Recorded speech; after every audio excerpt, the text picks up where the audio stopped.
ایک میں ہی نہیں ان پر قربان زمانہ ہے۔ الحمدللہ رب العالمین والعاقبۃ للمتقین والصلاة والسلام علی رسولہ الکریم وعلی آلہ واصحابہ اجمعین، اما بعد فاعوذ باللہ من الشیطان الرجیم، بسم اللہ الرحمن الرحیم، وما ارسلناک الا رحمۃ للعالمین، صدق اللہ العلی العظیم۔ مولاي صل وسلم دائما ابدا علی حبیبک خیر الخلق کلہم، محمد سید الکونین والثقلین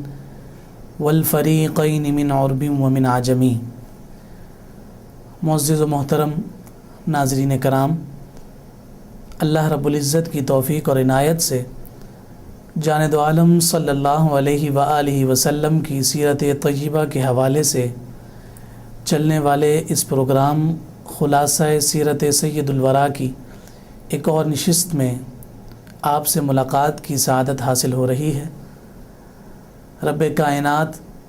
تاجدار کائنات صلی اللہ علیہ وآلہ وسلم کی سیرت طیبہ کے نور سے ہم سب کے قلوب و اذہان کو منور فرمائے۔ ناظرین محترم،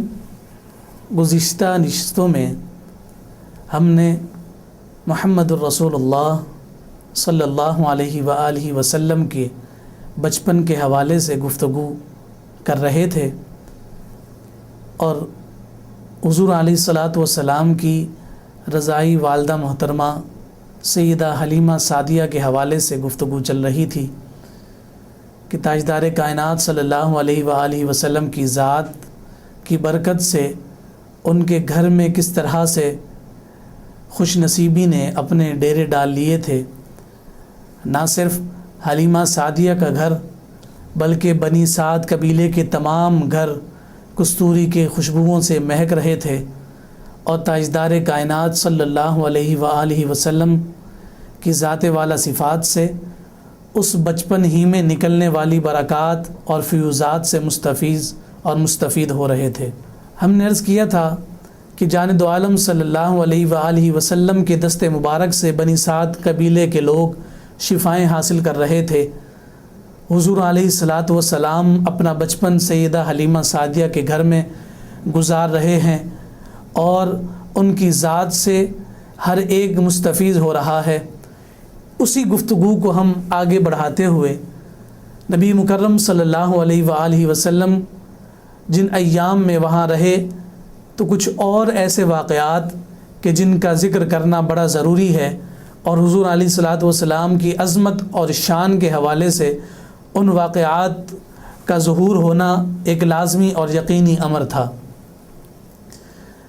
ناظرین محترم، علماء کرام نے اور سیرت نگاروں نے اپنی کتابوں میں لکھا کہ جب سیدہ حلیمہ سعدیہ کے یہ پیارے بیٹے محمد صلی اللہ علیہ وآلہ وسلم شیر خوارگی کے عالم میں ہیں، اور وہ اپنے جھولے میں آرام فرماتے ہیں، تو سیرت نگاروں نے یہ بات لکھی کہ تاجدار کائنات صلی اللہ علیہ وآلہ وسلم کو بھی چونکہ اور بچوں کی طرح جیسے آج ہمارے گھروں میں عام معمول ہے کہ بچوں کے ہاتھوں کو باندھ کر سلایا جاتا ہے کہ بچوں کے ہاتھ سوتے میں ہل نہ جائیں اور وہ اس سے ڈر نہ جائیں، تو اماں حلیمہ سعدیہ بھی اپنے اس بیٹے کی حفاظت کے لیے اور اس بیٹے کی نیند کی حفاظت کے لیے جناب محمد رسول اللہ صلی اللہ علیہ وآلہ وسلم کو اس بچپن کے عالم میں کپڑے سے باندھ کر سلاتی ہیں۔ تو حضور نبی کریم صلی اللہ علیہ وآلہ وسلم جب ایک تکلیف محسوس کرتے ہیں، گھٹن محسوس کرتے ہیں، سیرت نگاروں نے بڑے خوبصورت انداز میں لکھا کہ اپنی انگلی مبارک کو نکال کر وہ ادھر ادھر پھیرا کرتے تھے، اور ان کی انگلی مبارک کے اشارے سے آسمان پر چمکنے والا چاند حضور کی انگلیوں کے اشارے سے ادھر ادھر ہو جایا کرتا تھا۔ سیرت نگار لکھتے ہیں کہ اللہ رب العزت نے حضور علیہ الصلاۃ والسلام کی اس پریشانی کو دور کرنے کے لیے محمد الرسول اللہ صلی اللہ علیہ وآلہ وسلم کو چاند کو ان کے لیے کھلونا بنا دیا۔ اسی بات کو اعلیٰ حضرت عظیم المرتبت الشاہ احمد رضا خان فاضل بریلوی رحمۃ اللہ تعالی علیہ نے اپنے قصیدہ نور میں اس انداز میں بیان کیا کہ چاند جھک جاتا جدھر انگلی اٹھاتے مہد میں، چال چلتا تھا اشاروں پر کھلونا نور کا۔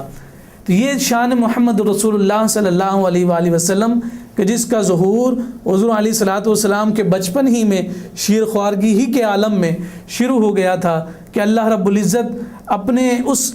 برگزیدہ اور مقدس بندے کو بچپن ہی میں یہ اعزاز اور اکرام سے نواز رہا ہے کہ اپنی تخلیق کا ایک بہت بڑا نمونہ جو کہ چاند ہے، آسمان پر چمکتا ہے، محمد الرسول اللہ مہد میں ہیں، حضور علیہ الصلاۃ والسلام جھولے میں ہیں، مگر جب تکلیف محسوس کرتے ہیں، گھٹن سی محسوس کرتے ہیں تو اللہ رب العزت اس چاند کو دل بہلانے کے لیے مصطفیٰ کا کھلونا بنا دیتا ہے۔ اسی طرح سے وقت گزر رہا ہے، جناب حلیمہ سعدیہ کے پاس حضور علیہ الصلاۃ والسلام نے 2 سال رہنا تھا، چونکہ اس دور میں یہ معمول تھا اور دستور تھا کہ جو بھی دائی مکہ کے رہنے والوں یا کسی شہر کے رہنے والے بچوں کو لے کر اپنے گھروں میں جاتیں تو 2 سال تک ان کی رضاعت کرتیں، ان کو دودھ پلاتیں، ان کی پرورش کرتیں اور انہیں صحت مند اور تر و تازہ رکھتیں، اور 2 سال کے مکمل ہونے کے بعد چونکہ 2 سال کا عرصہ ہی قرآن نے دودھ پلانے کی اس مقرر کی ہے عمر،